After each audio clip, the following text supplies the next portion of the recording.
ସମ୍ବଲପୁର ସହରର ଏକ ଅତି ପ୍ରାଚୀନ ସ୍କୁଲ ହେଉଛି ଲେଡି ଲୁଇସ୍ ଗାର୍ଲସ ହାଇସ୍କୁଲ ଏବଂ ଏହି ଲେଡି ଲୁଇସ୍ ଗାର୍ଲସ ହାଇସ୍କୁଲର 1983 ସାଲର ମେଟ୍ରିକ୍ ବ୍ୟାଚ୍ର ପୁରାତନ ଛାତ୍ରୀମାନଙ୍କର ଆଲୁମିନି ପୁନର୍ମିଳନ ପର୍ବ ସ୍ଥାନୀୟ ହରଜିତ ରେସିଡେନ୍ସିଠାରେ ଅନୁଷ୍ଠିତ ହୋଇଯାଇଛି। ଏହି ଐତିହ୍ୟ ସମ୍ପନ୍ନ ସ୍କୁଲରେ 1983 ମସିହାରେ ଉଚ୍ଚ ମାଧ୍ୟମିକ ଶ୍ରେଣୀରେ ଏକାଠି ପଢ଼ିଥିବା ବାନ୍ଧବୀମାନେ ପରସ୍ପର ସହିତ ଭେଟ ହୋଇ ସ୍ମୃତିଚାରଣ କରିଥିଲେ। ଏହାର ଆୟୋଜନରେ ସଙ୍ଗୀତା ଗୌନ୍ତିଆ, ପ୍ରଭାତୀ କର ଓ ସଙ୍ଗୀତା ପଣ୍ଡା ପ୍ରମୁଖ ମୁଖ୍ୟ ଭୂମିକା ନିର୍ବାହ କରିଥିଲେ।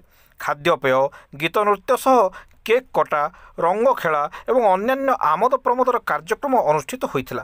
ସଙ୍ଗୀତା ଗୌନ୍ତିଆ ନିଜସ୍ୱ କବିତା ପୂର୍ଣ୍ଣିମା ଅମାବାସ୍ୟା ପାଠ କରିଥିଲେ। ଲେଡି ଲୁଇସ୍ ସ୍କୁଲର ତତ୍କାଳୀନ ଶିକ୍ଷୟିତ୍ରୀମାନଙ୍କ ସ୍ମୃତି ରୋମାଞ୍ଚନ ସହିତ ସ୍କୁଲ ଉନ୍ନତି ପାଇଁ ବିଭିନ୍ନ ପ୍ରସଙ୍ଗ ଆଲୋଚନା କରାଯାଇଥିଲା।